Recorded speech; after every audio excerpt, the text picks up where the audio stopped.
Welcome, everybody, to Dead Talk Live. I am your host, Viz, and today we are joined by Martin Harris, who has appeared in the latest season of Stranger Things, Better Call Saul, and is now in Amsterdam, which is currently playing in theaters. Martin, thank you so much for joining us today. How are you doing? Thank you so much for having me. I'm feeling great and happy to be on the show. We are very happy to talk with you, and let's get started. I was looking over your credentials on IMDb, and you started out in 1985 as a young actor, and then you took this break and returned back to the screen in 2008.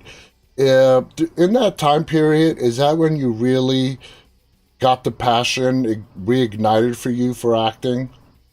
So here's the thing, like the credit that I have on IMDb from 1985, I believe is a mistake. And I've emailed them many, many times about it because I was like 7 years old at the time. I lived in East Berlin and partially in Poland, and with my father, who is a professor of history of arts. And I was thinking I'm going to be a professor of history myself. So yeah, I didn't do that one, but everything after 2008 is pretty much me. However, I'll tell you this. When I was 15, I started a heavy metal band, and for 3 years I thought that will be my future, and then it didn't happen.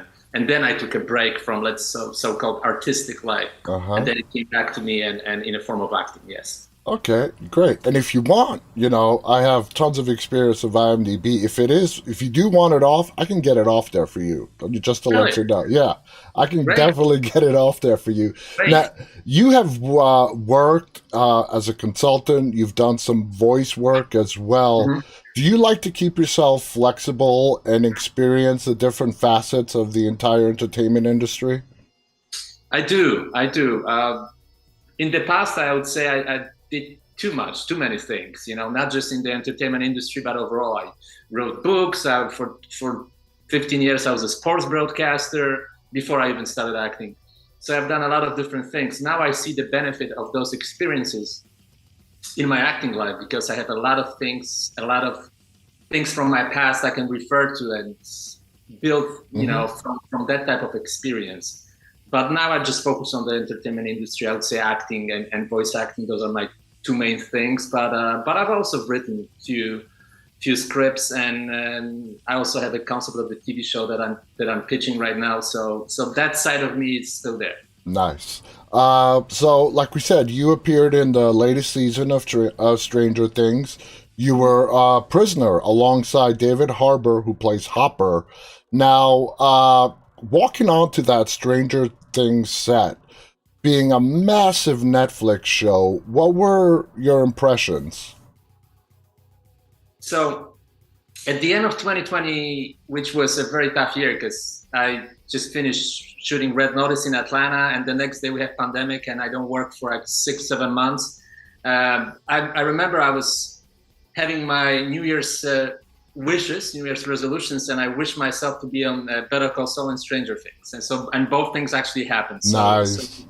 if people don't believe in the power of New Year's Eve wishes, I can tell you it works. It works. So I went to Atlanta to shoot Stranger Things right after I finished Amsterdam. So I finished Amsterdam, and then I got an email from my agent that I got Stranger Things, which was incredible because I was a huge fan of the show, and it was extremely secretive. They didn't tell me anything.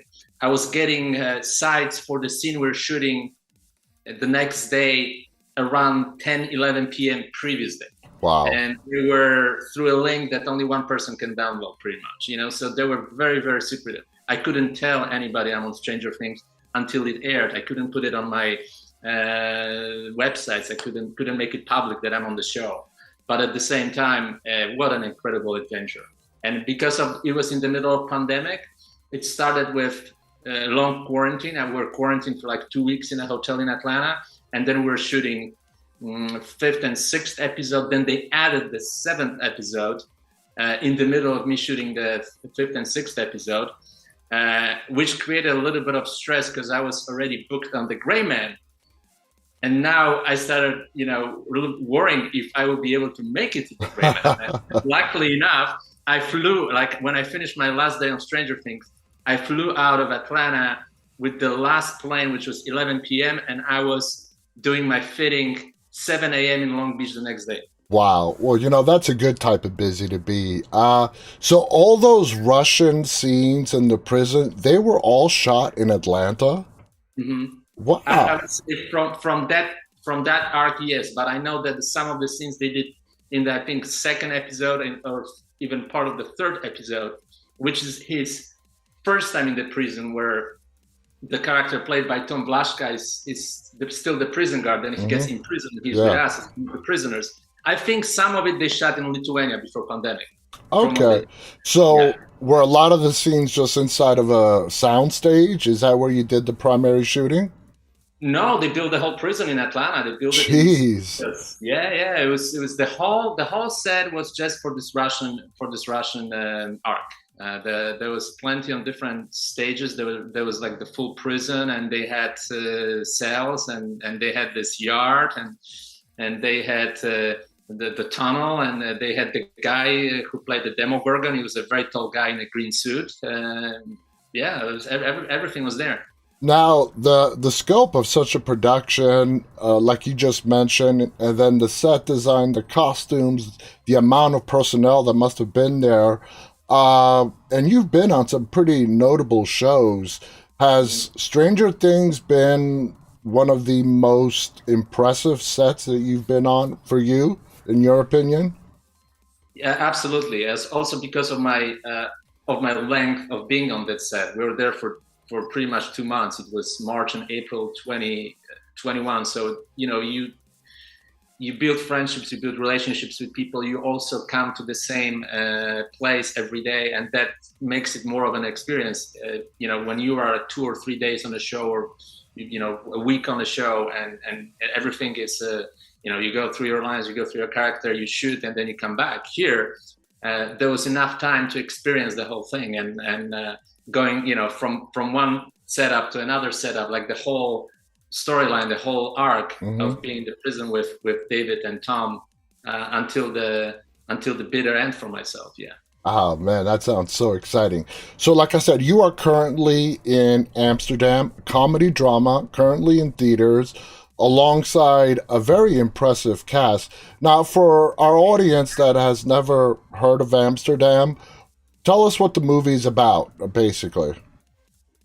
So now I finally can say more about it, because when I went to the premiere in New York, I haven't seen it yet, and because knowing from being on set how much was changing pretty much hour to hour, not only day to day, with David Orasso, who was the director, Hmm. incredible director. I always dreamed about working with. But he was changing a lot of things. He was throwing a lot of improv lines to actors, changing the storyline while shooting. So I didn't really know a lot of answers I was asked before the premiere, but now I know because I finally saw the movie. I think it has a very sentimental value. Hmm. I think it has a very strong and positive message at the very end. It has tons of humor, and some of those actors are just so extremely funny. Like Mike Myers is so extremely funny in this film. Oh man, Jesus, he's a incredible. he's been a funny guy for a very, very long time. He is definitely talented. Now, whenever you're on a set, regardless of size and budget, whether you're acting, consulting, doing voice work, are you always trying to learn and continue to hone your craft? Yeah, that's extremely important part. And it's funny because I had a chance to work with some incredible actors, like, see them at work, like Colin Firth when I did The Staircase, or Christian Bale when I did Amsterdam. And for me, those are the moments I can learn the most, from masters like that. And I observed that the greatest, the best actors in the world, they never stop learning.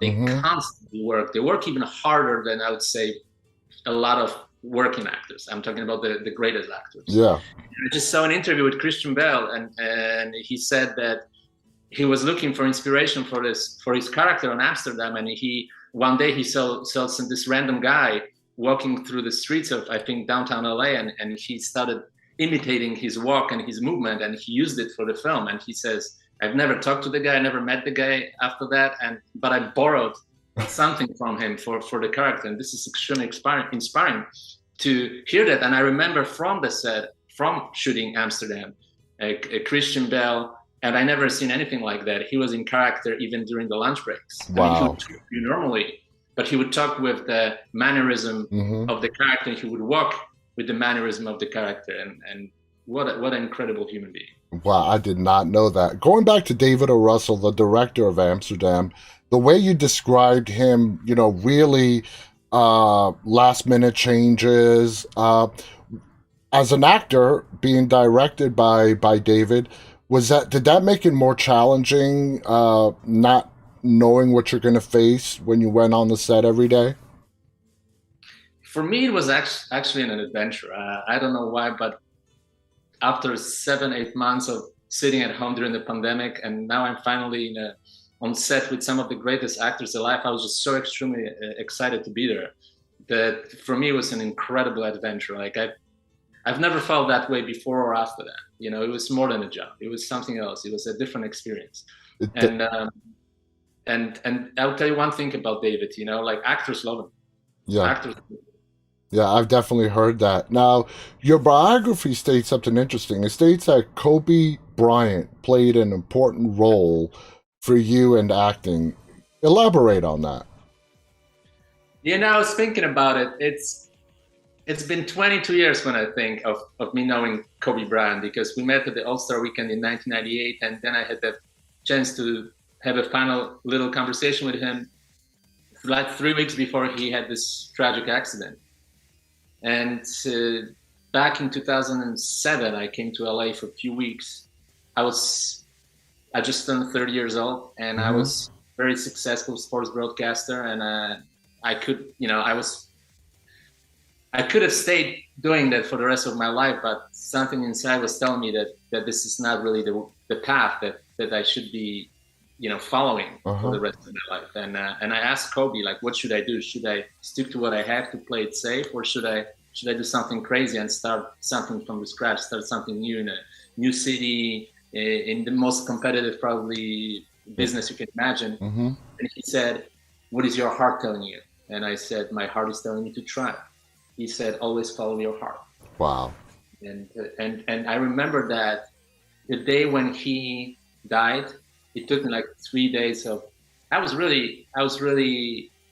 suffered, a lot after Yeah. that happened, because he brought a lot of memories, and he was sort of a mentor for me, like a distant mentor, because we only had conversations a couple of times a year, each year, but he was an important figure in my life. And then I remember what he said, and back then in 2020, I decided to just focus on acting and pretty much stop doing anything else. And I was doing a few other things like producing and hosting comedy shows, still writing, and I just focused on acting from that day, because it's like that's what his advice was.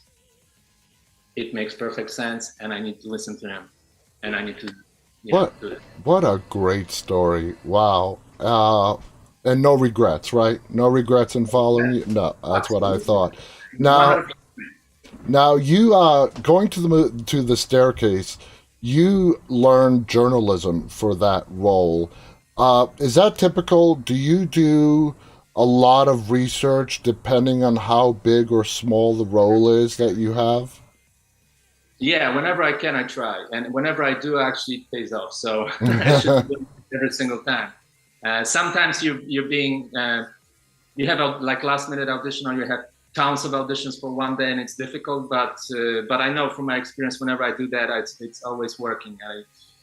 I had a bunch of different projects and characters from real life that I had to make sure that I do my research, that I read, that I watch documentaries, or even in real life. When Yeah. you play police officer, it would be good to go just to a police station and see how they work, how they behave in normal circumstances, when they get to work, when they leave work, when they go for lunch, what are their interactions between each other, what are their interactions with strangers.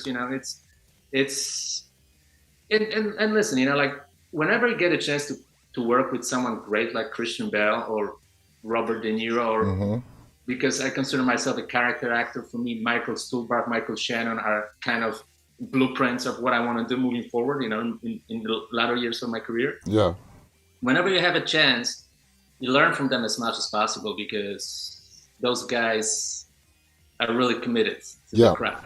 Very, exactly. very committed to the craft. Exactly. And you know what I've learned by talking to so many actors is no matter how big or how famous or how popular, everybody has self doubts at any given moment. No matter how big you've made it, everyone is their own worst critic in a way. Now, if you were to compare the European entertainment market to what it's like in the United States, do you right now see there's more opportunity for you acting in Europe, or is it here in the United States for you?